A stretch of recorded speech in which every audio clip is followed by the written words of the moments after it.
Sa mundo ng basketball, puspusan na ang paghahanda ng Gilas Pilipinas para sa huling window ng 2025 FIBA Asia Cup Qualifiers. Kaya naman mula sa Japan B-League, balik Pilipinas na ang players na sina Dwight Ramos at AJ Edu upang makasama sa training camp at tune-up games ng team. Ang mga detalye tutukan sa report ni Matchpoint, Mili Borja.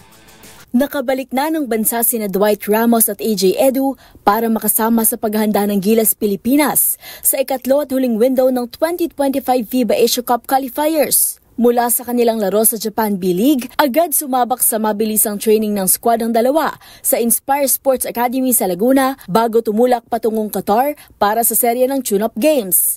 Sa ibinahaging mga larawan ng Inspire Academy, present sa naturang training camp sina Scottie Thompson, Calvin Oftana at Jamie Malonzo. Pagkatapos ng kanilang tune-up games, lilipad ang Gilas patungong Taipei sa gabi ng February 17 para sa laban nito kontra Taiwan sa February 20. Magugunitang secured na ang Pilipinas sa 2025 FIBA Asia Cup na gaganapin sa Saudi Arabia sa Agosto.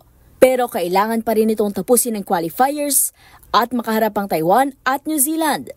Para sa MBC TV Network News, ito si Mili Borja ng DZRH TV, una sa Pilipinas, una sa Pilipino.